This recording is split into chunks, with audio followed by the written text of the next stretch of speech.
All right, ladies and gentlemen, or whatever you decide to identify yourself as, welcome to another episode of The Pod with Hadyn Paszkiewicz.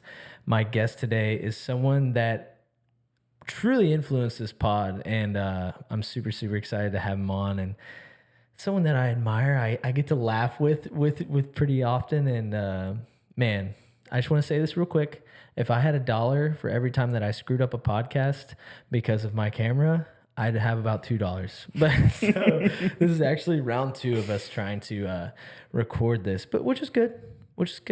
But Joe, man, we had talked about a lot of things before the camera decided to shut off, and so we just restarted. But where we were getting at, and what I wanted to ask you is, you grew up in New York. Yes. I grew up in rural Texas. So what would you say is the most like stark difference between what you did as a kid as compared to what you noticed once you got to Texas? Because you were what, 9? Yeah, I was 9. Well, first off, thank you for the kind words and thank you for having me on. Of course, brother. But yeah, with me, I was always outside. Okay. Regardless if I was in New York or Texas. Like I was always a kid that played outside. Mm-hmm. And so there wasn't much initially that was like different besides when I came over here, just like seeing a lot of grass and houses. Like, what is this green stuff? We grew up in apartments and everything was stacked up, all these stories. But even when I came over here, like seeing some of these houses, they felt like they were like mansions. Like I was like, what is this? Like, this is crazy. Yeah. Being over here. But yeah, I mean, like growing up, you definitely in New York saw a lot more crazy shit, like crackheads, homeless people, just in the street. So, but if it was like normal, like it was just like, all right, just walk a little bit to the side of them, just like hold my mom's hand a little tighter and just walk a little go more around that guy. Yeah, go around that guy. But would you say it was like culture shock? Kind of, yeah, a little bit of a culture shock, yeah. I would say it was a lot more white people. For better or for worse? No, it's good. A lot of my friends are white now. Yeah. Just the homies now. But like, yeah, definitely a lot more white people. But I mean, New York is a huge melting pot, and then even Texas is especially where we grew up. Siena was still a pretty big melting pot. We had a lot of people there, dude. So very, very, very diverse, bro. Yeah, it was very diverse. So it was always like the funniest thing for me coming over to Texas is like growing up in New York. There's different types of Hispanic people that like Puerto Ricans, Dominicans, Cubans, Mexicans, all that. When you come over to Texas, you're either Mexican or nothing. Like it's like you just look at me like, oh, that Mexican kid, and you're like, well, I'm Puerto Rican too. Yeah, I'm actually more complex than that. Yeah, so that's the funny thing to me. Like my mom, especially, she's my mom, firecracker. Yeah, that's the way to describe her. Mm-hmm. And when you describe her, like introduce her as like a Mexican, she's like, well, no, I'm Puerto Rican. I'm a Puerto Rican woman. There's a difference, like, and it's not like it's offensive to be called Mexican or whatever, but it's just like, that's not what I am. So. Okay. So how does it feel to be a no sabo guy, dude? All right. Well, I blame my parents for that. I'm the youngest I have 3 older sisters. And do they all speak Spanish? They speak Spanish. My parents spoke Spanish to them. My grandparents in New York spoke Spanish to them. And when I was a kid, I don't really remember this, but I was able to communicate with my grandparents and speak Spanish to them. Okay. Move over here, completely cut that off, and now I'm the one that doesn't know Spanish, and I get made fun of for it. But they didn't teach me. How was that my fault? So did they like speak Spanish in the house? No, not often. That's probably why, like they didn't really speak it a lot. Mm-hmm. But I guess since my sisters were older, by the time they came over here, it was just like ingrained in them. But for me, it just went like bloop. Okay, so for anyone, I realize I just used a slang term, but for anyone that's listening to this and you're not Hispanic, being a no sabo guy means like you're a Hispanic person and you don't speak Spanish. Basically, like sabes means like understand. So that's the context. That's the context. I'm just a bad Mexican, is what that means. I mean.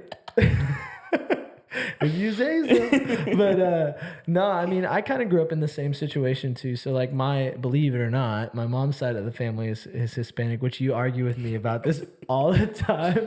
But like the reason I don't speak Spanish, like I understand a little bit of Spanish, but the reason I don't speak Spanish is because my grandma decided she was not going to speak Spanish. And then my mom never learned, and then I in turn never learned. But my grandma Garcia, she just passed away last year. God bless her. She spoke Spanish all the time. All the time. Like, spoke Spanish so much that her English was like in an accent, like sound like Canelo. So, you know, I wish motherfucker, I wish as a kid they would have taught me Spanish. And I remember my grandma Garcia, she would like sit me and my little sister down every now and then and like try and teach us Spanish. But I was such a little shithead that I was just like, man, fuck this. I don't need to learn Spanish. But I really, really, really wish I would. Yeah, same, man. Like my grandparents, well, my grandmas, they can speak English, but it's just much easier to communicate with them in Spanish. And so I feel so bad not being able to talk to them. Like, it's the worst feeling. Like, I wish I could speak Spanish just so I can talk to my grandparents. And like, I had like be on the phone with my grandma, and I had to be like on speaker next to my mom or dad and be like, because they're speaking Spanish. Like, just translate. No, she's just speaking Spanish to me. She does not she does not care. She's like, I'm speaking Spanish to this kid. I don't care. And so I'm like, oh, okay, grandma, mom, what did she say? Oh, okay, thank you. So does she speak like super fast Spanish? Like, because, okay, Mexicans talk really fast, and they use a lot of like how we would have slang words. They have like slang Spanish. Right. So is that how your grandparents are, or are they like more proper? Like, they're probably closer to proper than anything, because they're from Mexico, you know. And you know, it's actually funny. Like my grandparents' relationship is almost kind of on my Mexican side is like a little bit like Romeo and Juliet-ish. Really? Yeah. See, I didn't know this. Well, yeah. So it's like my grandpa was actually really well off over there in Mexico, and he fell in love with my grandma, who wasn't so well off. And it was like one of those things where they kind of like ran away with each other, and they like. How do they go from Mexico to New York? That's like... Well, those are like the spots. Like, they go to New York or Texas Chicago. Chicago has a huge... California. Yeah, California. Obviously, the closer ones. See, that's what I would think, like the closer ones. But then when I went to Chicago, they have a huge Hispanic population. A lot of Mexicans. Yeah, I guess it's some major cities that they just try to get to. They just... Yeah. And, dude, Mexicans are some of the kindest... Like... actual Mexicans, like people born in Mexico, kindest and like most hardworking people I know. Like, dude, they'll do, not to take advantage of like Mexican people, but they'll do work that someone else would pay 3 times the amount for a third of the cost. So they work hard. I don't even know, like it's just in their blood. I don't even understand. Well, dude, I think certain parts of Mexico are just so worn down and almost third world country like that. Like they know what it's like to have nothing. Yeah, dude, that sucks so bad, because like I feel like kids nowadays don't realize how well off we have it in the United States. So like they take every single thing for granted. Like, dude, if you go to any other country, it's like you realize how good you have it. But like, you can't really blame them too. They're just like, they're ignorant to the fact that, because they haven't seen all this other stuff. So, oh, dude, like I saw it's much easier to complain. Yeah. A few years ago, and this is always going to be stuck in my head, I saw this chick tweet on Twitter, easiest way to read Karl Marx's texts. And I was like, what? Why? What? Why would you ever want to read communist texts? I don't get it, man. People don't realize that we have it so good over here. Like, yeah, there's certain things that are flawed, but it can be so much worse. And I try not to think about it that often. But you've never left the country, have you? No, I mean, when I was young, I visited family in like Mexico, but you've been to Mexico? But not enough. I wasn't old enough for me to like remember like anything. But yeah, I've never left the country. So if you had to go somewhere, where are you going? You could go to Puerto Rico right now. That's a U.S. territory. I'm trying to do a trip next year to go to Puerto Rico. Sweet. That'd be nice. But if I were to go anywhere, I feel like Japan would be a cool one. Dude, that's what Bronson and I talked about. If you remember from that podcast. Dude, Japan. Right. Japan. Yeah, Japan or Australia.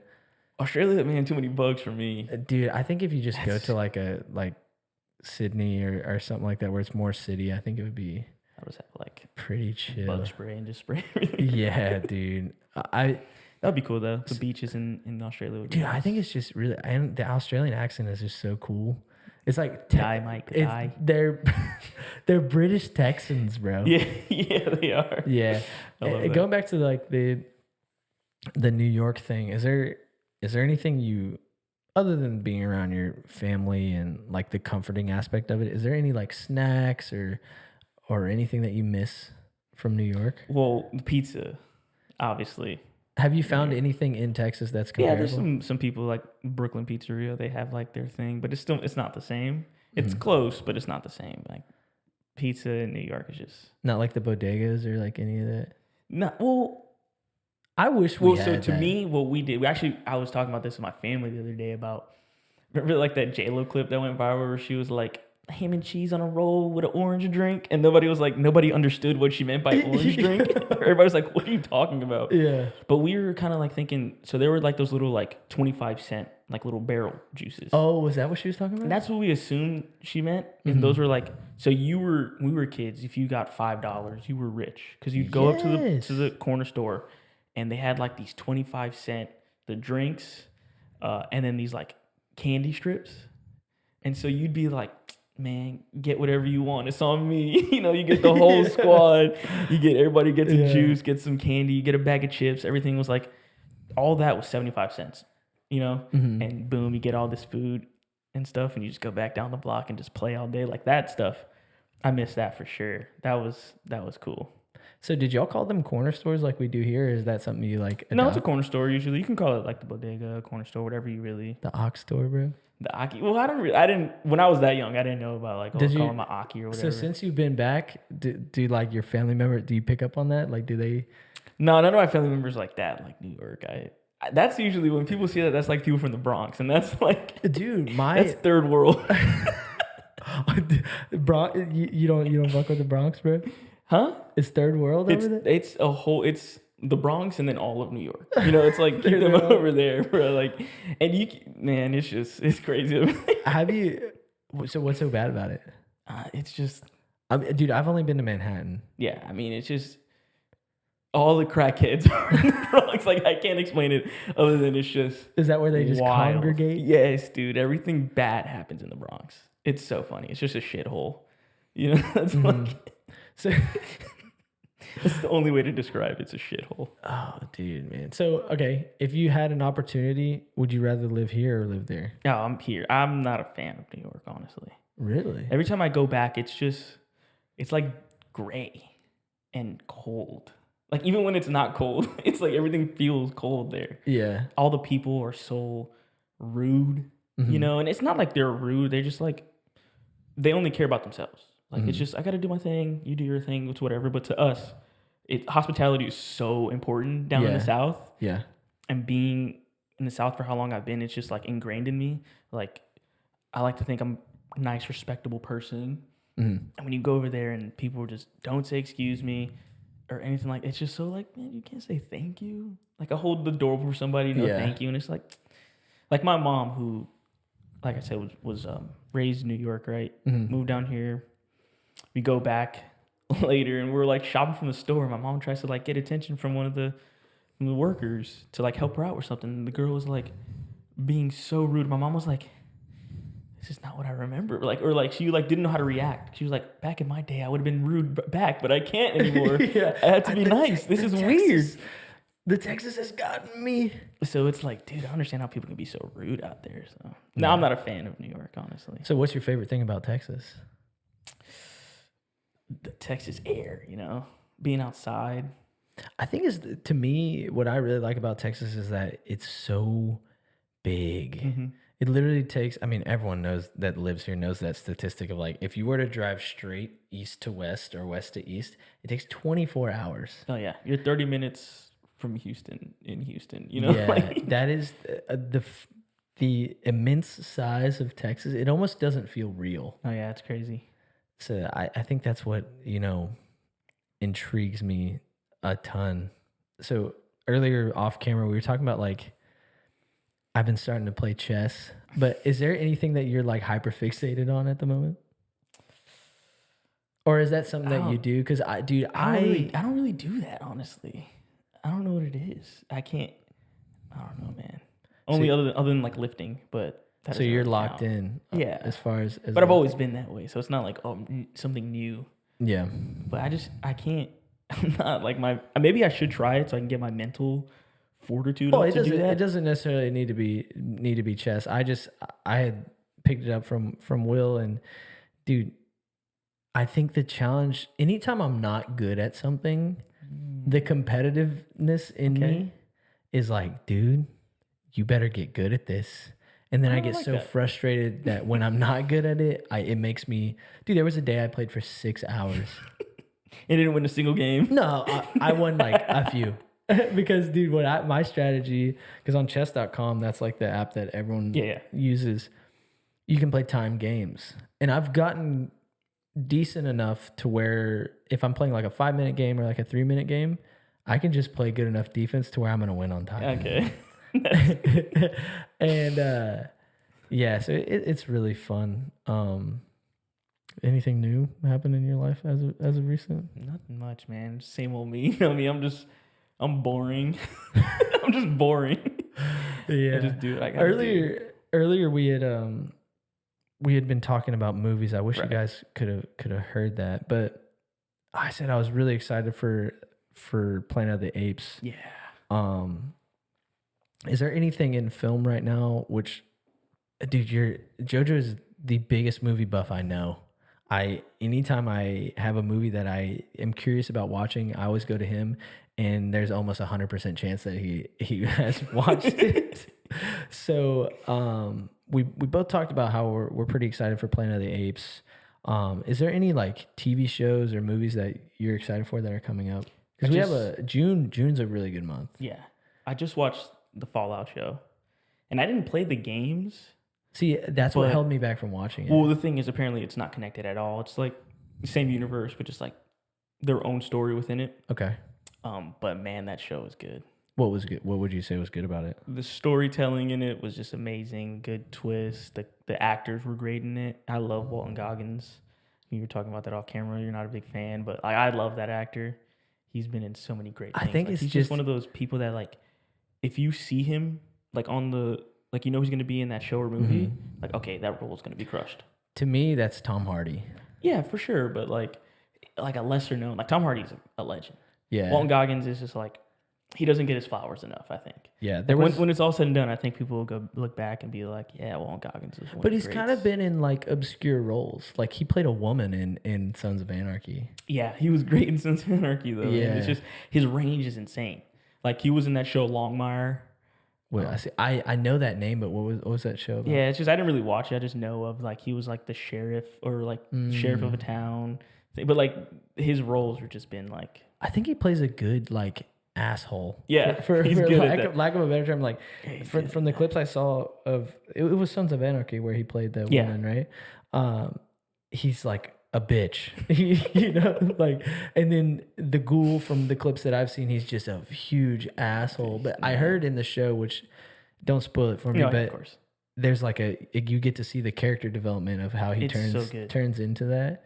It's I'm telling you, I recommend watching it. Anybody listening, watch it just because it's such a good show. It's gonna like the way they set it up too for the future is great. Yeah, dude, I think what I'm most excited for right now, other than movies, is The Bear. Oh yes. So I heard that they filmed season 3 and season 4 back to back. I hope so. So we should be getting. I love that. I love when they do that. Yeah, and then they also.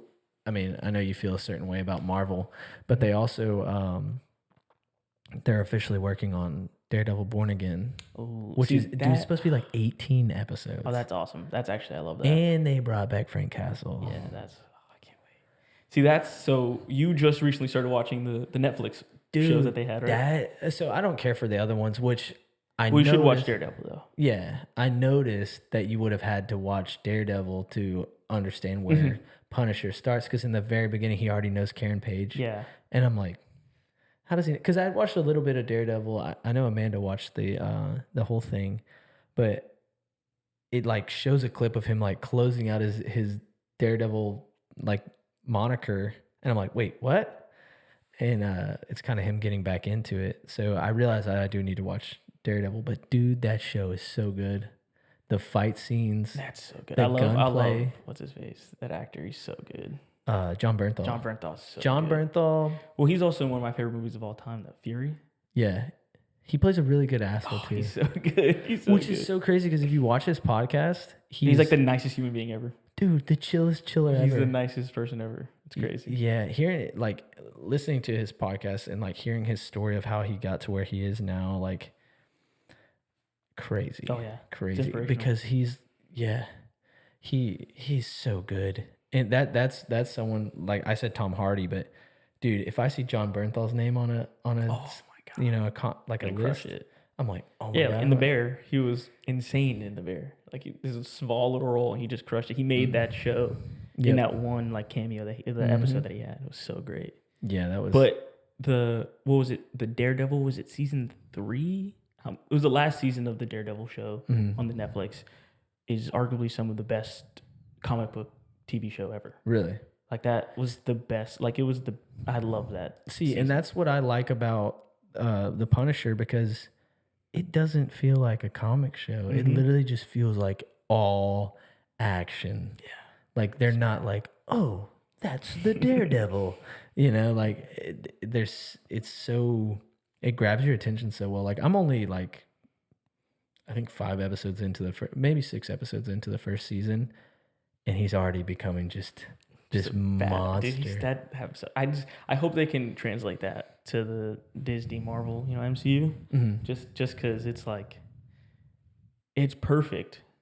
Like I just hope they don't mess it up. They just keep it going. But I think that's Everyone why, would love it. if you look into what's been going on with Daredevil Born Again, which I know you're checked out of Marvel, but not completely, but it's just, dude, I need to like see it. They scrapped it. Like, so the initial script, Foggy and Karen both died in some sort of accident, but in this new script, they're still alive. Oh, they brought them back? Yeah. Okay. So I think that the writing is going to be there for it to be really good. Yeah, I hope. And it's just, right now, like, I'm not going to be like, day one, I'm watching it all. I'm going to wait, reviews, and then I'll get into it, just because I'm not trying to, I don't want it to break my heart. I don't want it to break my heart.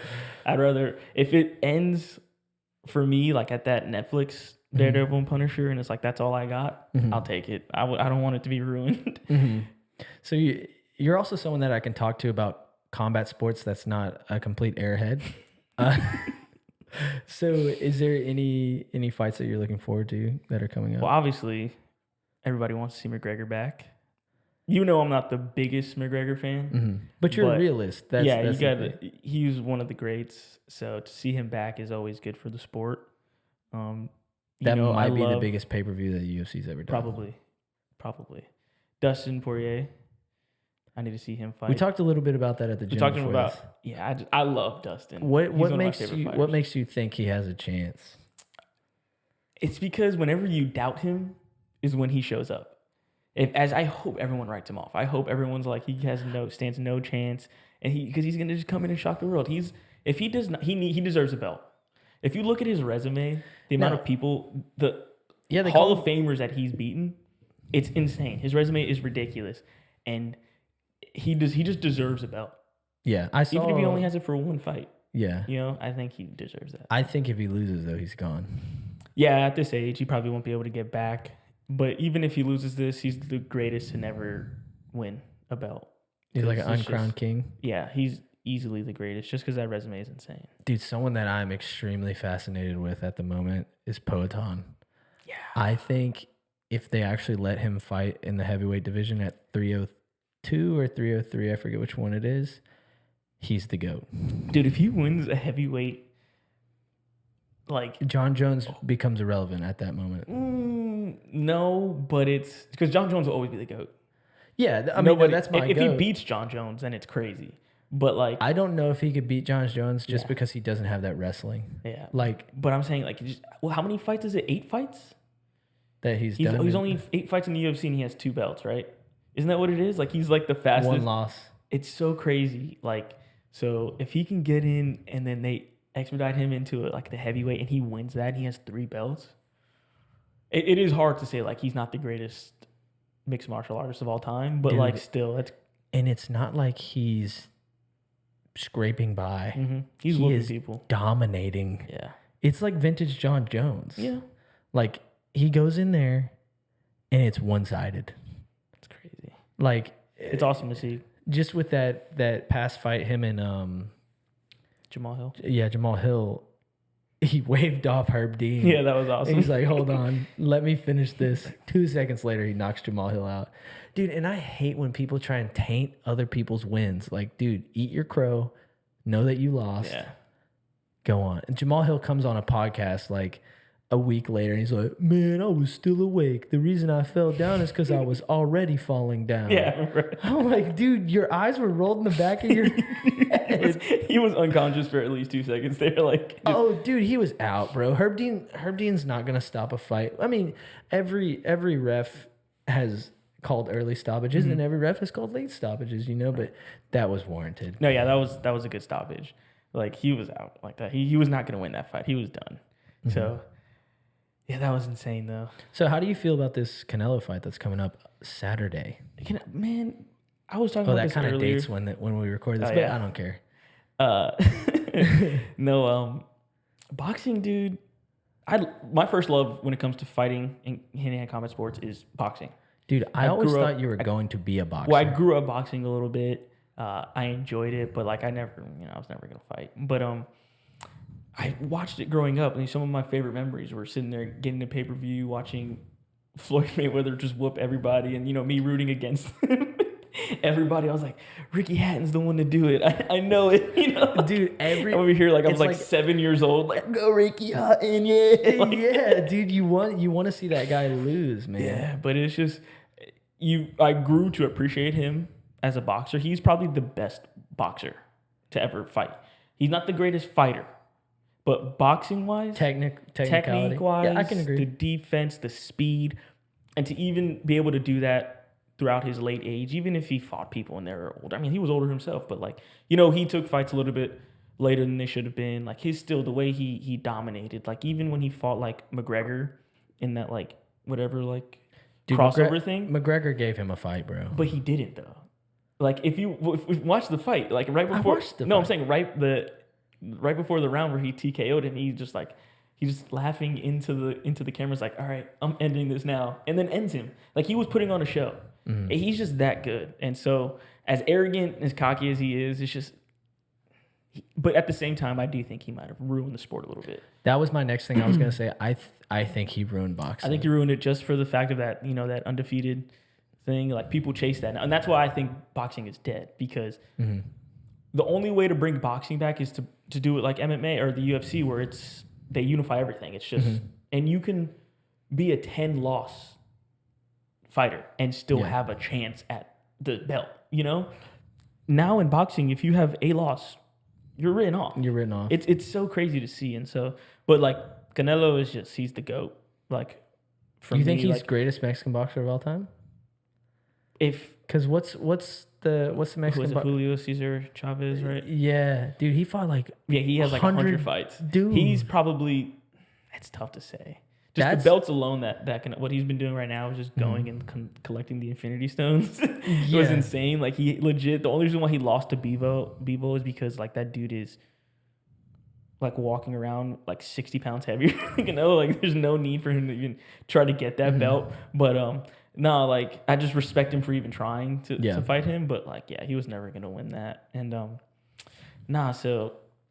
but like I didn't even hear about this fight until recently, until like all this started going on. I had heard about it, but I didn't hyper focus on it like how I would previously with you. Yeah, well, normally you would be like super advertised, and you'd have because I don't think Munguia is that big. I mean, he's an undefeated fighter, but it's still like Canelo should be able to pull in all that, just because he's the best in boxing right now. Yeah. So I don't know, man. Boxing is in a weird space for me where it's just I don't really enjoy it as much anymore. You don't feel like he's slowing down now that he's getting older? I mean, I have to see this fight to gauge that, but he is getting a little older. But Because in that just Bivol so fight, dominant. dude, Yeah, but he he looked. was fat. Okay, so we got cut off a little bit. So you're saying Canelo was fat? Yeah, like he was just. How many weight classes did he jump up at that point? Like 4? A lot. Like it's crazy how much. Yeah, I mean, I'm not a real big fan of when boxers do that because, dude, there's certain people that are phenomenal at certain weight classes, and then they go up a weight class or 4 weight classes, get their ass kicked, and then casuals start looking at them like in a different light as sort of like, oh, is his legacy tainted? And it kind of is. Like, I think it's like with going back to Mayweather, dude. It was so silly when he went over to that like Japanese or it was either Japanese or Korean boxing league, and he just fought cans. And I'm like, dude, that's stupid. No, like come on. But it's in his name though. It's Money Mayweather. You know, that's really all he Yeah. chases at this point. I don't know. Yeah, it definitely tainted boxing a little bit, but no. I just think boxing is in a weird space, and until they, the argument I made with Gabe, a friend of ours, is UFC has it right, but they also don't pay their fighters shit, which is crazy. But with boxing, it's the other way around. There's 35 belts you can have and be a world champion of yah, but you're gonna get paid millions to fight. So it's hard. It's like a weird, like, okay, so do we want slaves or do we want? I think it's a case of age, though. I mean, the UFC's only 20 years old. No, yeah, I agree. I think they're going they've taken over UFC easily, and I think it's going all in the right direction. They're the number one sport right now. Yeah, easily, and it's one's warranted though. It's warranted. Yeah. Like I was not a hater of UFC, but I was a lover of boxing. Mm-hmm. So I try to deny it. I was like, no, boxing is this art form. It's this, that, but it's just how political it got. It's just it just tore the love away from me. It's like I can't even watch these guys fight. Like it almost feels fixed. Yeah, it does almost feel fixed. Really, like if you watch that last Garcia and Haney fight, like that's what okay. I'm glad you bring that up, dude. He popped for Oscar. I think it was fake because it was like a source that was close to the like. It wasn't even like they themselves said it because they would have said he popped. It was like a source. I never trust that stuff, and it's especially in this day and age of social media. They just want a headline. So you were already on top of that. Yeah, I mean, it could happen. It's just like me. I'm skeptical about that. Like I think it's just gonna be. But like Osterine if I remember correctly, is a cutter, and he didn't even make weight. Yeah, that's why I'm like. These people like, listen, man, I've done steroids. I know what certain ones do. And that's a SARM, which SARMs are like, sometimes they're bunk. Like they don't even work, which this dude makes millions of dollars. Yeah, I'm sure. So he could have the best shit. Dude, okay, speaking of steroids, if you could get access to like Hollywood steroids, do you think you would be tempted? If they were paying me for a Hollywood role, yeah. I mean, Chris Hemsworth in... was it Love and Thunder? That dude was a freaking agent. Okay, Zac Efron in Iron Claw. Oh yeah, but he's definitely been on gear for a long time now. Like, was it Dude, he's one of those ones that's Baywatch? Like, I'm natural. Baywatch? Yeah. He had a 18-pack in Baywatch. Dude, he was inside out. Lean. Dude, he was show lean in Iron Claw. Yeah, dude, he was insane. I remember texting you watching the opening scene like, yo, look at this fucking dude. There was veins running from his dick to his heels, bro. No, for real. And I'm like, you're expecting me to believe this dude's out here fucking jogging 8 miles in the morning? No, I know from being in that position, lean. Like, I don't even want to get out of bed. Dude, I guarantee they were feeding him like a cookie or like something right before every scene just to get his fucking veins popping. And then for the rest of the day, he was a miserable asshole. Yeah, 100%. Yeah, because, dude. Oh, that movie was great, though, too. Dude, that movie made me cry. That movie was like... what's wrong, Daddy? That one hurt. I'm not a brother anymore. Dude, I'm not even... Well, I'm a brother, but like, I don't have brothers. Yeah. But that's still... I was like, dang, I miss my brothers. Dude, I don't have it, you know? Bro, if you look into the actual story of that family, it's really sad. Yeah, it's tragic, man. There was more of them. Mm-hmm. Like, one of them died really, really young. Yeah, that's the one that they showed in the beginning. Yeah, and then another one like electrocuted to death. I think that's right. Don't quote me on that. But dude, Yeah, They literally legit had the curse of the curse. Yeah, That is terrible. that's insane. Dude, something that I was thinking about this the other day. How good would it feel? I know this is completely off topic, but this is how my brain this is how my brain works. How good would it feel to go back to like the colony days and then like say a girl turns you down and you just immediately go, witch! Witch. How good do you think that would feel? It would be great. Would you use that? I would use it on anybody. I'd use it on my damn mom if she didn't want to give me Pop-Tarts. I'd be like, yo, I heard that this lady in here is a witch. Oh, dude, that had to be the greatest. Like, you know how many But people... weren't they doing like men too? Or was it just women? I'm sure Couldn't you just be like anybody? Like, yeah, that's a witch right there. I'm sure there were men. If you cut me off in traffic, I'll be like, yo, Hayden. Yeah, your chariot. I heard that Hayden dude's a fucking Your witch. chariot just broke me off, bro. Witch! And they burn you at the stake. Do you? What was the logic? If you didn't burn, you weren't a witch, or what? Yeah. Dude, that's soundproof logic. Oh, dude, perfect. So I was like, yeah, it makes sense actually. Yeah, dude, man. We're both on TikTok pretty often. Is there any trends that like you're just kind of in love with right now? Trends? No, see, my TikTok page is full of just edits of like movies and Really? TV shows. Dude, one that keeps popping, and I keep sending them to you. One that keeps popping up on my like For You page is it'll be a bunch of homies in the car, and then they go to like a drive-through. Oh yeah, no, I know what you're talking about. And it'll be like, Can I get 2 French fries? 2 French yeah. guys. And he's like, can I get 2 French guys and they're gay? And he goes, fuck, dude. Those are so corny that they're hilarious. They're so good. And what that leads me into is like, do you think you have brain rot? I don't think I have brain rot because I can recognize the brain rot. Dude, You know what I mean? The other day, I'm on the boat, and I don't know if you saw that trend of like, it was a sound of this old black man, and I guess he was a truck driver, and they're like, why your hand got that thing to it? And he's like, it's been up on that knob. And he makes a sound, he goes, hand? Like the injured. Yeah. Dude, for a solid 24 hours, I could not stop saying it. and so I was stuck in my mind going, I might have brain rot, bro. Well, I think the fact that you're using the term brain rot means you have brain rot. But dude, okay, the reason But I think if you could recognize it, you don't. But I Yeah. think it's just people who are just so like unaware. Like if you can't have a conversation and not bring that up, then Yeah. like if you could just be normal and just talk Yeah. about it and not being like, oh yeah, Skibbity toilet. you need to like stuff like that. Like I think you're good. I think it's hilarious. I think brain rot. I think that's brain rotting children. Dude, that's what I was about to say. Like, these kids, like, are so fucked. Dude, they're so... But my nieces and nephews, I mean, I feel like maybe we did it too in the past, but, like, they, like, speak in memes. They do. Like, I hate that, they, honestly. I see them hanging out, like, playing outside with, like, their friends, and they're like, me when my mom doesn't give me, like they speak like that to Dude, their they're people. broken. That's what I'm saying, and I'm like you're just... like, why are you saying that? Don't do that. But then there's also kids that are just so smart. I think you were talking to me about this the other day, like how you had come across some kids that like had like really good football knowledge. Mm-hmm. I think that's dope. I love that. Yeah, when kids like appreciate, because I was like that as a kid, so I can definitely appreciate that. But yeah, man,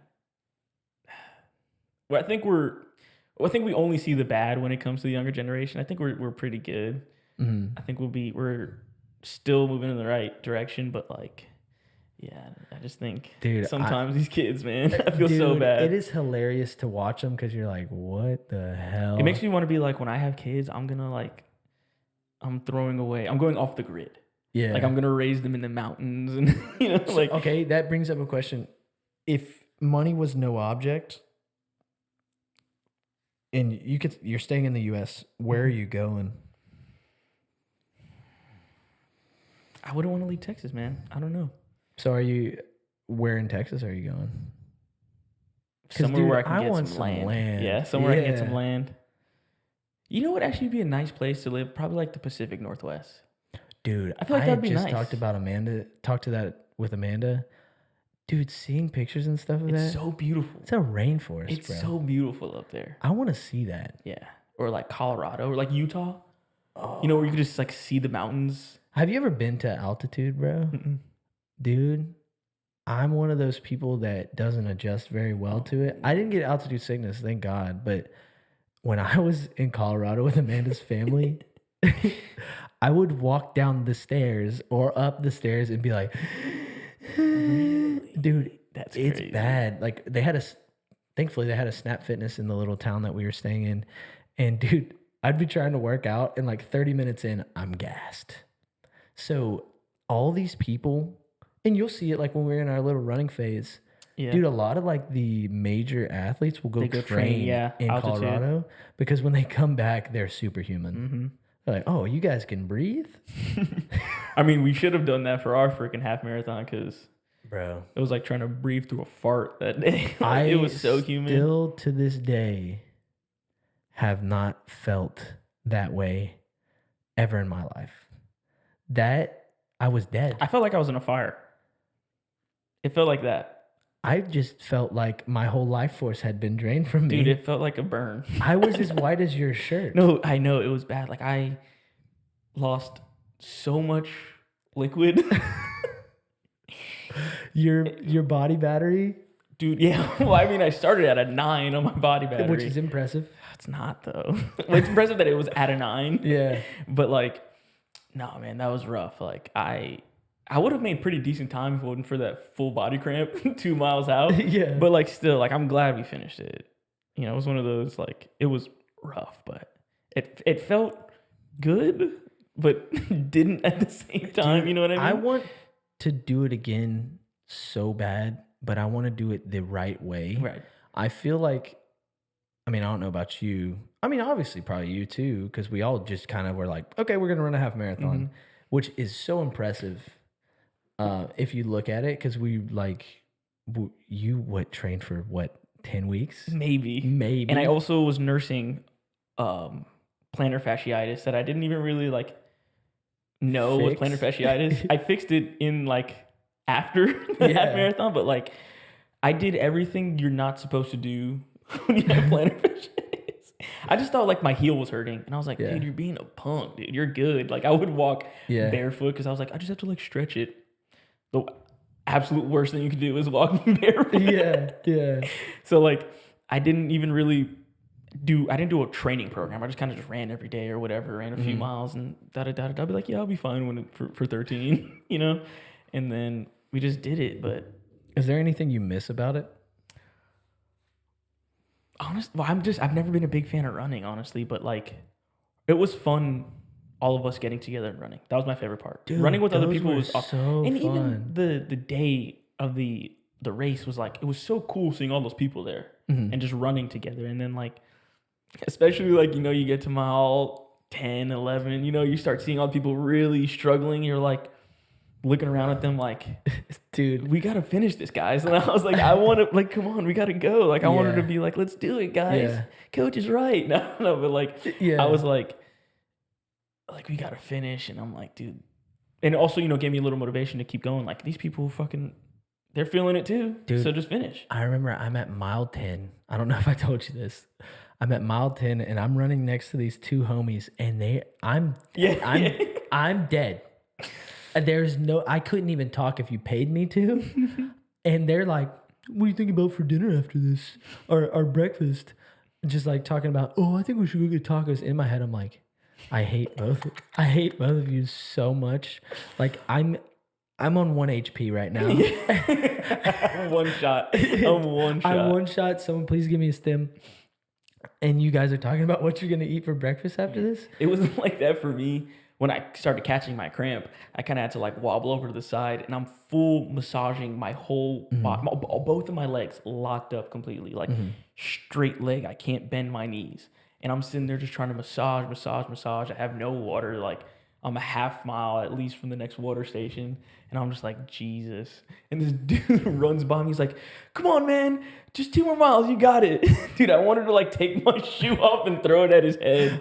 I was like, fuck you, dude. I'm dying. I was like, come massage my other leg if you care that much, asshole. Yeah, put me on your back, dickhead. But I was like, dude, I I thought I was done. Like I was genuinely like I'm sitting there massaging my legs, and I'm like, is Hadyn done? Because you like you took off in front of me. I'm like, is Hadyn done anything? Like, can I call him to come get me? I was like, I'm so scared. Dude, I was scared because I called you once I finished and you didn't answer. Oh yeah, I was only like 3/4 of the mile away. Yeah, and I was like, my headphones were like dying, and I was like, I don't want to waste any more like additional energy to pick this. Like, you called me like twice. And I'm like, the whole time I'm like, fuck, they probably think I'm dead. Dude, I was like, Jojo like is in an ambulance and we're gonna have to go find him at a hospital. The worst part was it was like there were like 4 people I passed in their stretchers, like cramping up, and I'm like, dude, that's gonna be me. I was so terrified. I was like, no. But like, I pushed through, and the worst thing was like the last like half mile was the hill. Like they put a hill at the end of the race. They lied to us. Dude, can we talk about that? No, but I liked it. I enjoyed the No, on the flyer for the race. What is it? Like it's flat. It says fast and flat race. No. Dude, we were on the highway going up ramps, straight ramps, and I'm like, you're going up. It was so bad. I was like, look, dude, that looked like I was running up Everest. That last little, I was dude, like, I'm not gonna lie to you. The last hill I walked that hill. I couldn't walk because if I walked, I would have died. Like I wouldn't be able to move after that. Yeah, so like it was just like I was moving at a 15-minute pace, which was pretty much walking, but I was just like jogging up that thing. Like I almost wanted to fucking like crawl up it, like and just like go, yeah, just to get up. But yeah, man, it was funny seeing like the pictures too of me on crossing the finish line. Was like, I was pissed. Like you saw my face. I looked like I was gonna punch somebody in the face. Yeah, like dude. I was so mad. I mean, the thing other than like running with people, like you said, I think the thing that I missed the most was how fit I was. Dude, I could any day probably wake up and go on a 10-mile run. That's badass. Yeah, that's pretty to me.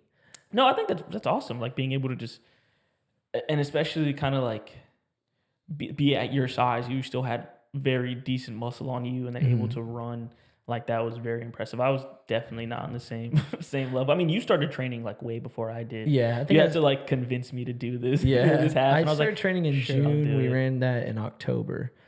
So, which really, that's not enough time. Yeah, it's not enough time for anything. That's not enough time at all. And dude, I had a training block, but I listened to it like half-ass. Like I would do what it said, but I didn't necessarily stay in the heart rate zones that I needed to be. That's why I didn't do any of that either. But dude, what killed me about the race was I improperly fueled, bro. Like I didn't mix enough water in my electrolytes, so I was shitting like a goose before. It was so hard. See, now that we've gone through it, we can prepare better for like race day. Just because the whole like the first 30 minutes before the race, like we were standing in line to use the restroom. That was time we should have been warming up, and like I did not stretch at all for how I normally would do, even like a 2-mile run. Yep. I did not warm up properly at all, and then just straight into a 13-mile run. So like it was bad, and obviously I was up late working the night before, so I got 4 hours of sleep. I didn't barely ate anything. I barely had enough liquids in me, so like it was just, and like if it was not as humid, it definitely would have been a lot better. But it just decided to be the most humid day of the year. Dude, that pissed me off so bad because on the forecast, I think the next day it was in the 40s. Yes, it was. I was like, dude, this would have been perfect. It would have been. I would have broke sub 2 hour. Yeah, guarantee. But yeah, that would have been so much more tolerable. Man, and you were talking about how it was like a bunch of people. Dude, once you got past that 7-mile mark, you stopped seeing as many people. Yeah, it was. But let me reply to her real quick. Yeah, so like that, it was funny. Like, so like I didn't listen to music for the first like 5 or 6 miles. Just I don't listen to music. Right, ever. like I was doing that on my runs, but then I got to a point where I was running alone. So I was like, let me just put some music in. Dude, that's when it crushed me so bad because I ran the first 5 miles with Matthew and he needed to pee really bad. And he's just like, keep going without me. I'll catch up to you. So I'm thinking, oh, he's just going to go hit one of these Porta Johns real quick and then he'll be with me. I didn't see anyone else for the last, 5 to 13 miles. It was bad. Dude, being alone and just suffering for that amount of time. Yeah, I mean, I was alone from like brutal. 7 to 13. Brutal, So it was like, bro.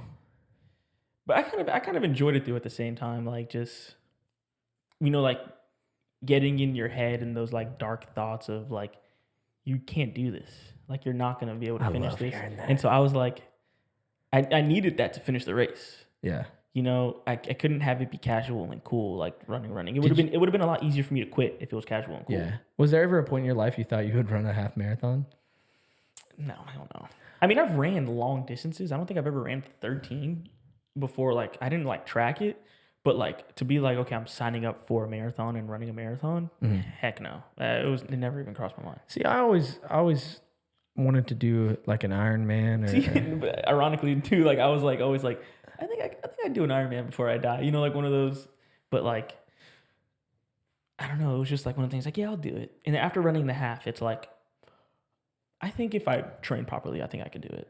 Yeah, I wish, like we said earlier, if I would have trained properly, and like actually hire a coach, dude, it's just like with bodybuilding. Like you elevate the moment you hire someone who has better knowledge than you. Oh yeah, for sure. Dude, I could have crushed it.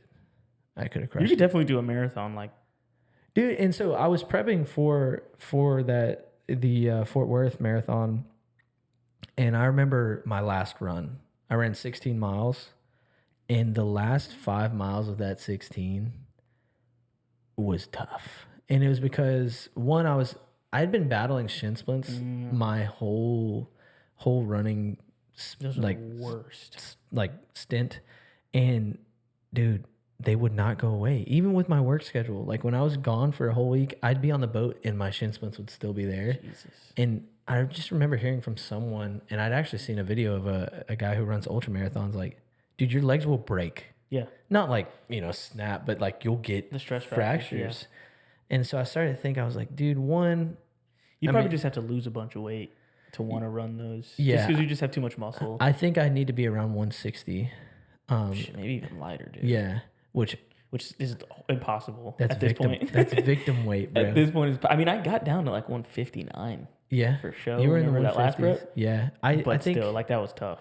The lowest I got to was 159 as well, last prep. But when I stepped on stage, I was about 165, just full of water and all that stuff. That's, man, I miss that too, but I do not miss the body dysmorphia that I got from bodybuilding. Like looking back on how I viewed myself the prior month, I was still shredded by most people's like standards, and I would look at myself in the mirror and be like, dude, you got fat. Dude, every day. I'm like that every day. Body dysmorphia is like the craziest thing ever. I hate that so much. It's crazy, but I use it more as motivation because like we were talking earlier about how when you're lean and you're like on prep, you're like, oh, I can't wait to bulk and be big. And then when you're bulked up, I can't wait to be lean. So you kind of use it as motivation to be like, you're in the right spot you want to be if you're ready to, bulk when you're cutting. It's like, okay, I'm in a good spot. Like, obviously I'm lean, I'm looking good. That means I feel skinny. That means I'm lean and I'm looking, looking good.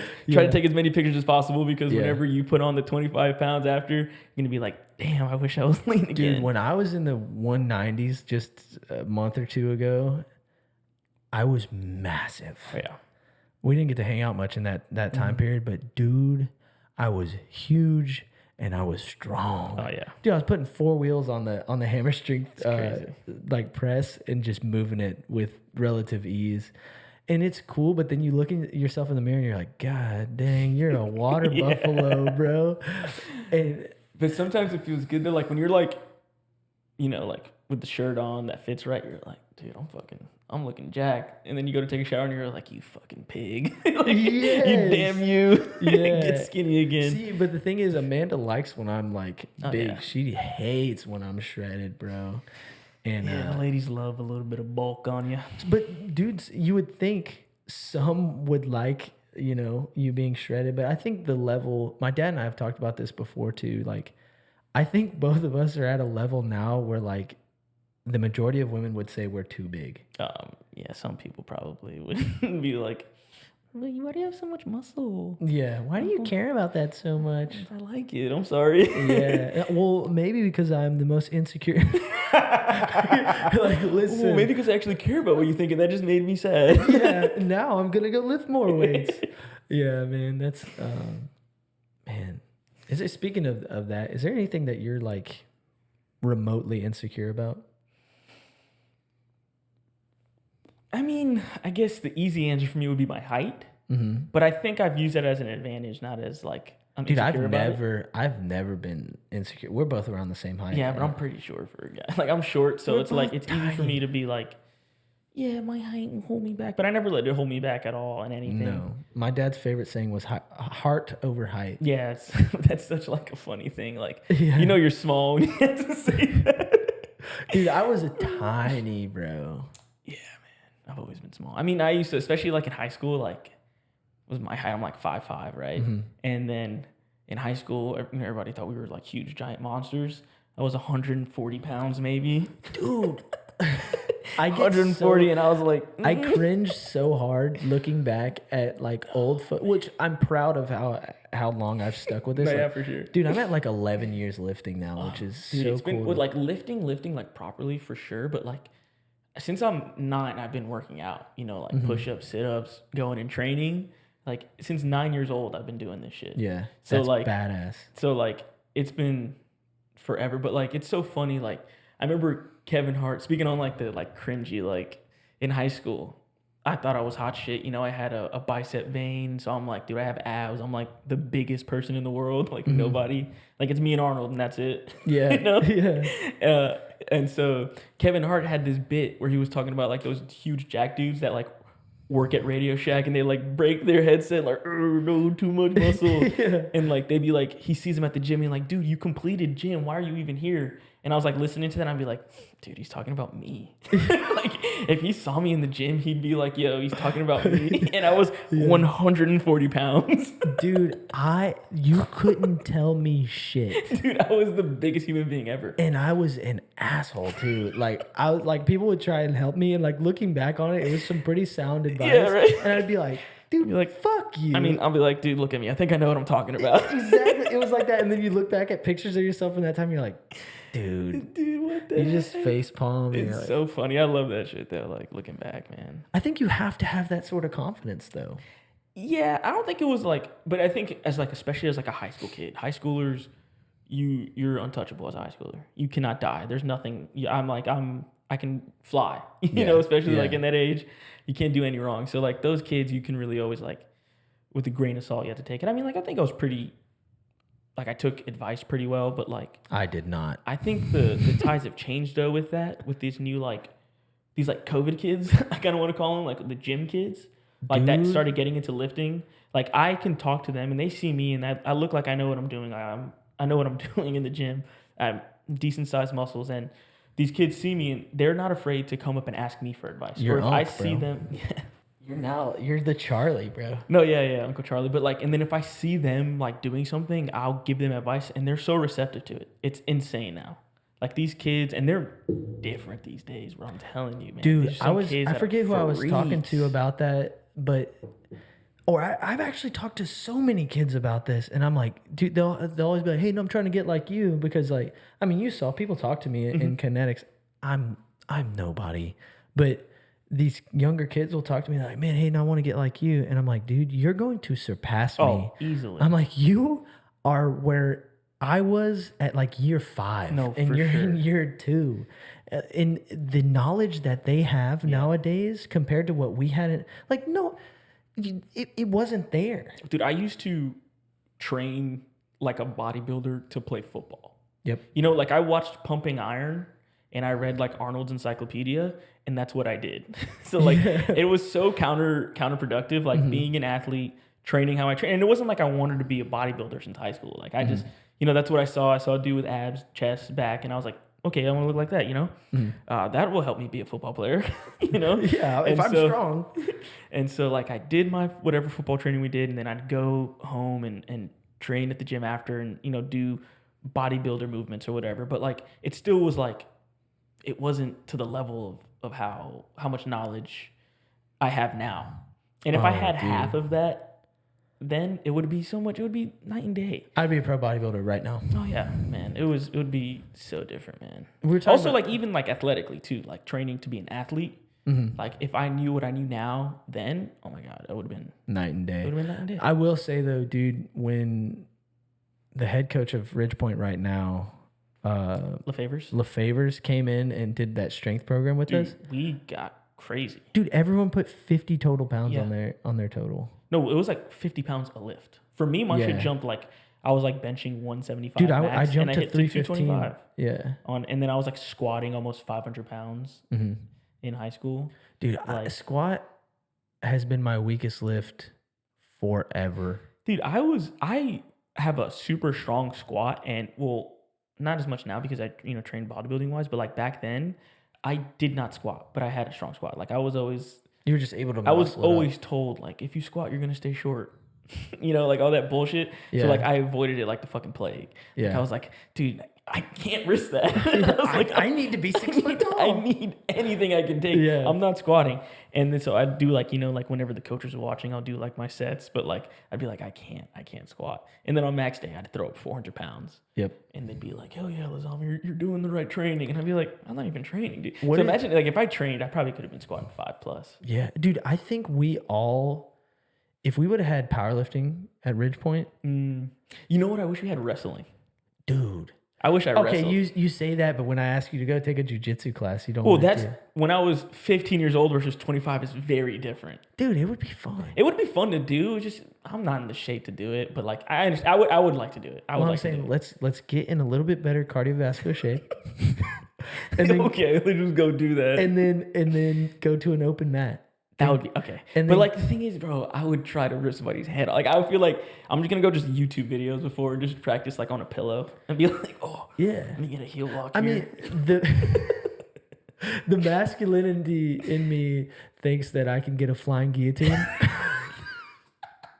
I feel like I could do that thing that Mighty Mouse did. Yeah. Remember he like flipped the dude and got him in an armbar?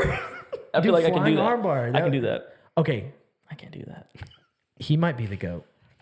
Pound for pound, he's in the conversation. Dude, I just watched a video It's of just him. hard because he's 112 pounds. I dude. watched a video of Not that him small, but in a jiu-jitsu match. Oh yeah, he fought the He beat 260. a dude who was yeah. That's insane. Yeah, but jujitsu is a little bit different than He like, fighting. handled him, bro. Yeah, but it's jujitsu though. Like that dude couldn't punch him. Like They you know- have striking. Yeah, you can like slap, but that's well, still no, I'm saying different, that though. that's a different league, but they have that. Yeah, but he wouldn't fight in that because that's just MMA, and he would just Yeah. do UFC. But like, it's hard to do like the smaller guys because they're so skilled. But then you have a guy like John Jones who he is. What is that? The saying is like a master Of all, of all. No, but it's like it's the jack of all trades, jack of all master of trades, none. master of none. But then like there's another thing that's just like he's like I don't know, whatever. Yeah, He goes to like he whoops black belts.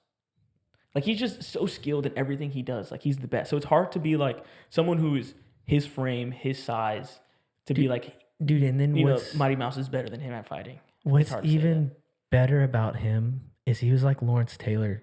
Like LT was on crack, you know. That's my go-to. Yeah, dude. Like LT was on crack, and then like demolishing people. Yeah. And it's the same. It's the same with John Jones. John Jones would go on like a week-long bender and then come into a fight. What was his thing? He said he would do coke every the 2 days before the fight, so he'd use it as an excuse. That's so crazy. It's so crazy to be that good. At and that then he sport. comes in and mauls And then you. just mauls you. So. Do you know how demoralizing that must have been? Yeah, that would be bad. But at the same time, like if you're early on, like seeing that dude whoop you like that, I'd be pissed. But like looking back now, I'd be like, I punched him. I hit him though. Like I hit him. So how do you feel about that? How do you feel about that Ryan Garcia not making weight? Dude, I'm telling you right now, like, see, boxing just to me sucks right now, dude. It's just so hard for me to like care and like really like. Well, what really I mean care. about that and I is- think it's just dumb, and that goes to like the fighters. Like who in recent time who missed a fight? Was it I don't know his name. Machimov, what is his name? Because he didn't. Makhmedov. Makhmedov, yeah. He missed weight. And that was like the last time you've heard. Yeah, but he was 9 pounds well, over. But that was like strategic for him. You know, he didn't want to actually, like, he wanted to fight at a different weight class. Yeah. What I'm saying is like that was the last time I've heard that happen. Yeah, but you have people, the reason I brought it up is you have people in the comments that were like, oh, he's 3 pounds overweight. That's why he bullied him. I'm like, no, but dude. he could be a weight bully though. Just because, did you see the difference between the Tank fight and this fight? His body? Mm-mm. Dude, it was like night and day. Really? He was like way bigger. And so the thing is, he could be a weight bully, but I still think Ryan Garcia is very talented. I think his defense is horrible, but like, oh, it's so bad. He's talented enough that I think if you give him the rehydration clause, he can give Tank a better fight than what he had. Really? But well, right now Garcia's gonna fight Isaac Cruz, and I was telling you about Pitbull. Like I told you, like look him up. He is nice. He's like this 5'4" little Mexican dude who he's the one that gave Gervonta the hardest fight. Really? You know, so I think whoever wins this next fight deserves that rematch with Gervonta after obviously his court case or whatever happens with him, if he can fight again. But that dude punched his wife or his girlfriend. I don't understand how professional fighters put their hands on women. Like you hurt grown men, why are you going to do that to a woman? Yeah, but that's anyways, silly. that's like I don't even want to talk about that. But like these dudes, if Isaac Cruz and Ryan Garcia, it's a stylistically, I think the fight is more tailored to Garcia just because the length that he has. But Cruz is a fucking monster. You call him Pitbull for a reason. That boy. I need to watch him. Yeah, watch just some highlights. Watch the Gervonta Davis fight. It was a great fight. But yeah. So whoever wins that fight definitely deserves the rematch. And so boxing there's still something there. Still something there. But it's not unified. There's like WBC, WBO, BBC. There's so many, dude. There's too many belts, man. You can't keep up with them. Yeah. So like, I know we talked about boxing a lot, but yeah, sorry. Back to us if we were fighters. You know, I'd be champ, but easily the GOAT. Anyways, back to high school football. What would you say is your favorite memory? I'll start off. But like my favorite memory of all of high school football was the lineman sketches. Dude, I was talking about this the other day, dude. That the final one where it ended all the sketches where they said, it's an island full of Reyes's. Dude, man. I've never witnessed so. we gotta find a picture of Reyes and blop it up just so people understand. He came up on my Facebook recommended. Didn't you say you used to see him training at? Dude, I would see him training at the gym over in Sawmill, dude. He's the man. He's the man. Yeah. What would you say? He's like a nurse now. Yeah. He's like I think he was an EMT. Cool. No, he was, but he was like transitioning into a nurse. Like he was using it to get his way to being a nurse. That's sick. He's like the nicest human being ever. Nicest human. He's a Filipino, dude. Filipinos are the greatest. Yeah. So yeah, seeing him. But yeah, those sketches were awesome. Reyes was just, you needed someone like that on that team. Mm-hmm. Like he came out of nowhere and he elevated the team from just being himself. Like whether we were maybe making fun of him a little bit, sure, a little bit, but like we embraced him though at the same time. It wasn't like we were like excluding him and just being like, bullying him. We were, teasing him because we loved the guy. So like those sketches were amazing. You remember McNeil? McNeil, yeah. Coach, dude. I wonder what that guy's up to. Yeah, he's doing good. He's good. He's one of those people, man. They're just happy. I love those people that are always just happy no matter what. Bros, like none of his equipment fit ever. And he would give you 150%. Every play. Oh, dude. He was scout team legend. Fast too. I think he ran for wings. Dude, he was pretty good at track. He was a varsity track athlete. At track, he was a monster. Yeah, it's so but funny. at football, dude, he was dumber than a box of rocks. Yeah, it's hard. It's hard to kind of put that on. Yeah.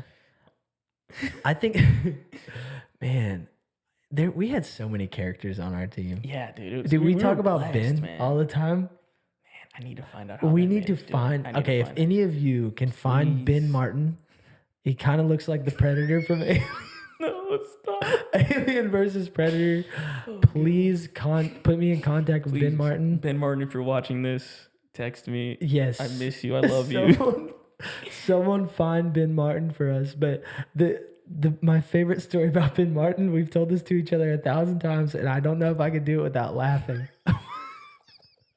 But so Ben was a lineman in football, and in our school, they made us become multi-sport athletes. Like if you play football, you have to do track. Yeah, if you play football, you have to do track, or you have to do something. But so the majority of linemen, they became throwers in field events, and Ben Martin decided he was gonna throw a shot put. And if you know about a shot put, it's a very heavy ball, and I think they're made out of like stainless It's like steel. 8 pounds at least. Yeah, like 8 or 9 pounds. Yeah. And Ben went to throw it, and he threw it straight up, and then walked under it and put a massive dent in his head. And when the paramedics tried to get information from him, he just growled at them. And a concussion turned him into a mountain lion. And didn't he like pull you aside? Okay, so that happened freshman year of high school. So he hit his head, got a concussion. That whole thing happened. It was like funny, whatever, for the time. Yeah. And we'd bring it up every now and again. And then senior year, this was probably like the last week of high school. We're in class just goofing off. Coach Adams? Reminiscing about all that stuff. And then we told the story of him throwing the shot put and hitting him. And he's in the class next to me, and we're laughing. And he pulls me over to the side. And Ben Martin has braids. He has braids his whole life. I think he was born with them. And they grew out of his head, bro. And so he goes, "Hey, Jojo, I have a dent." And I'm like, "I'm sorry, what happened?" He was like, he moved a little braid to the side, and he had a dent from the ball. There was a crater in his dome. A little crater. And when I tell you, I didn't stop laughing for 3 days. I could not stop laughing. And Dude. It was just the craziest thing ever. Like, it just like, man, that is, I can't believe, like, it's just so unbelievable. Dude, what do you think Domingo's up to nowadays? He has like 3 kids. Dude, he probably has an army of children. My favorite part about Domingo was that like laughing, that high pitched laugh that he was doing. Dude, and he was just this mad. Dude, he would, one time he got in trouble in football because we were squatting. He had like he was squatting 315 for like 30 reps, and he put his hands through the weight and was squatting the weight. And the coach came by, was like, "What the fuck are you doing, dude? Like, if you fall or something, you're gonna like break your neck. Yeah. Get your hands out of the thing." He was like, "I'm sorry, coach." Dude, man, Domingo is hilarious. So the sketches were your favorite memory. And so now okay, I can't even be, mine's not even funny. another like legendary one was when Chad Bailey broke a belt. Were you there for that? What do you mean? He was one of the. Remember, there was a few people that were squatting 500. like lifting. Dude, they had 3 people in the broke? same squat rack that could do the 500. I think Chad did 505. Jesus. Dude, we had those old shitty leather belts. He goes down on with 500. Wow. That bitch explodes, and I was like, "No way!" Still eats the rep. Hell yeah, that's crazy, dude. Okay, another like hilarious memory. Dude, he was okay. Full government names is crazy. Good. He is a very large, not straight man, and he had like untapped strength. He was in my squat rack, like, cause how they put us. I mean, you know, but for everyone listening, they would group you by strength, right? And since Brian like decided to join football on a whim, I think he just wanted to experience it for 5 minutes, and so they put him in my rack, and we were squatting that day. And so we started, you know, we're warming up. We put a plate on. He lifts it with ease, just like all of us. And we put 2 plates on, and that's where like it starts getting difficult for us high school kids. But he lifts it like it's an open bar. Then we put 3 plates on. He lifts it like it's an open bar. Dude, we went all the way up to like 495. Jesus. And he Christ. was just moving it with ease, giggling the whole time. Dude, he was a freak. In 8th grade, he could dunk. Yeah. And he wasn't a tall dude. No, I think he might have been maybe 6 foot. Maybe 6 foot. And he would off-vert just go and grab. I remember watching him do that. Freak athlete. Yeah, that's one of those dudes that like somebody should have just grabbed him and been like, you're playing whatever sport it was, and just you do it. Like you should have just grabbed him and made him do it. But let me think. My favorite. So dang, I'm gonna sound like a douchebag because mine is like my favorite memory. Like of That's me. fine. That's fine. Like it was something I did. Yeah. No, so this was before homecoming game against This Clements. is a little close to you. Homecoming game against Clements, and TP comes up to me, Terry Peachy, comes up to me, and he has like an energy drink. He's like like a Red Line, I think. Oh God. You know, like one of those like OG ones that had like oh dude, those would make your milligrams. heart explode. So he's like, yeah, you're only supposed to drink half. You want the other half? And if you know me, I don't need energy drinks. I'm a full of energy person. Yeah. So like, I'm like, sure, fuck it, whatever. He like talked me into it. Pop the Red Line, and we're bouncing off the wall. Me and him are sitting next to each other, shaking. So it's opening kickoff. He grabs me. He's like, all right, we got to race. And if you know TP, he had a torn meniscus and ran a 4.340. Freak. Okay, freak athlete. Rest in peace, TP. Yeah, rest in peace. So we go, and I'm like, sure, dude, let's race. Like, okay, like I'm gonna beat you. So shaking, buzzing off of this fucking energy drink. We go, kick off, boom. I take off. I've never moved this fast in my life. Untapped potential. I see the ball moving in the air. The returnman gets it, and I hit him inside the 5-yard line, which is like insane for like a kickoff. Like normally, you get at least a 20-ish yard. Whatever. Yeah. I got there like when he caught the ball. Like that's how fast I was moving. Hit this dude, and it was such like a crazy play. Like sniffing, ran out onto the field and like picked me up and grabbed me because it was like such a crazy like. And I was like, I was like, what the fuck? I've never moved that fast. And then you just rode off into the sunset. And then the energy drink wore off and I crashed. Like at halftime, I was like, oh, I need food. But no, like it was crazy. It was like one of those like, I never like saved any of my old high school highlights. It's one of those ones I wish I kept just so I can like see. Dude. And I was like, beat you. The DP. It was like the one that I always tell people about is me getting absolutely killed by Tyler. I won't use government names now, but Tyler took my head off of my shoulders. He killed you. I caught that ball though. You did catch it. That ruined my whole football career, bro. Yeah, probably. I think I was your halfway. mental health career. Dude, I had a concussion for like a year. That's so messed up, dude. You got lined up on a fucking tee. You were set up. Well, that whole spring game was a setup for you to get killed. Dude, they had it out for me. They're like, all right, we're gonna wait until the fourth quarter. We're gonna throw him a ball in the air. Well, dude, I was so scared too. Like, I remember. So I was playing behind Connor, and Connor tore his MCL that game, and so they're like, oh, Paszkiewicz, you're going in, and I go, huh? Because I'm fully thinking, oh, like.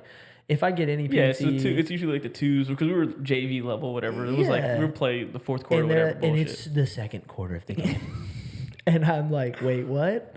But I remembered because, I mean, I was at that age, I was locked in, bro. Yeah. Like football was my life, and so like I practiced hard. I knew all my plays forward and back. I knew all the formations. I knew everything. Like, dude, I kept that shit in my wallet. Like, that's how much I cared about it. But one thing that they kept saying, because y'all had the defense, and they were like, if this happens, like if Steve Ann or someone comes through, Jesse's going to roll out. He's like, Hayden, if they roll out, you have to alter your route to this. Well, lo and behold, it literally worked out as it was going to be drawn up. And I'm thinking, dude, I watched Jax runs a post. I watched, I think it was Bryce. He ran it like a pipe route. And then the ball goes over both of their heads, and I go, uh-oh, that's for me. And I fully thought Jesse was never going to throw me that ball. And then next thing I know, I'm deaf. Dude, you had the game ball for that, though, right? Yeah, well, I got player of the game, yeah. That's awesome. Yeah, like, dude, Nick was so That was definitely more of like a, yeah, we probably just killed this kid. Let's yeah, get him the game ball so his parents don't sue us. Yeah, dude, and I remember I've never You're been like that a Make-A-Wish kid. They're like, this kid is full blown. Like, yeah, he's dude, never gonna be able to walk again. They're like, he's probably gonna die in his sleep tonight. Yeah. So we gotta at least let him ride out on his high horse. Dude, I remember I was afraid to go to sleep that night because, For sure. dude, my initial, I knew I was concussed. Did you go to the hospital? No, I knew I was concussed, but I was still in that like tough guy era where like, dude, I was legit deaf for like maybe 10 seconds. I remember looking around and I'm like, I can't fucking hear anything. What is going on? So I just do I looked at Kovo. Kovo was our coach, and I did this. I was like, dude, I need pull me, please. I need to get water. But in my head, I'm like, I have a concussion. But if you even say the word concussion, you're done. Yeah. You're done. So he pulled me, and I was like, whoa. But dude, earlier in that game, I got hit by Tyler, that corner. So they had both the Tylers. And I think he's just this skinny Asian guy. Like, he can't pop. Dude, he rocked me, too. Yeah, he was pretty solid. Yeah. It was bad. And I remember they hit me. I was like, this is how these guys hit? Because we played freshman football before that. And I'm like, whoa, these dudes hit hard. And, yeah, that was just... I remember they hoed us because...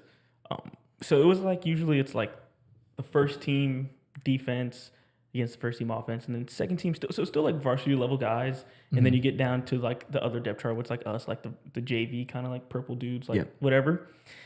And so it's time for like the JV guys to get in. So we're in the game, we're going against the other JV, and they throw in what's his face, Jamil. That's not even fair. They threw in Jamil, and I'm pretty sure, I don't know who the head coach was on that side, I forget, but like he was like probably like laughing, like, yeah, let's throw Jamil in there. Yeah. And so then like I have to like hold Jamil and shit. Like he goes off on like a fucking 60-yard reverse. Dude, he was a freak. It was so funny. That 2015 team was god tier, bro. Yeah, they were nice.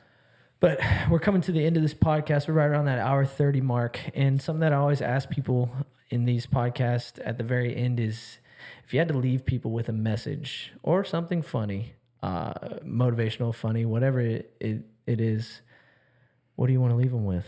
I guess I'll go a little bit emotional. Just like talk to your friends if you're feeling down, if you're feeling bad thoughts. Don't be afraid to reach out. You're never alone. It's the worst thing you could do is make a rash decision that you'll regret for the rest of your life. You know, there's people out there that care about you, and you still have to think about them at the end of the day. Yep. You know, so he said it better than I could. Well, Joe, you've been a fantastic guest. I'm so happy we finally got to do this, and we're definitely going to do it again. Yeah, it was fun. And, tons of fun. Yeah, I wish the first episode would have worked out. It'll be a bonus episode on the Patreon. Yeah. Pay me $500. But I want to thank you guys for sticking around this long in the video or in the podcast, and we'll catch you in the next one.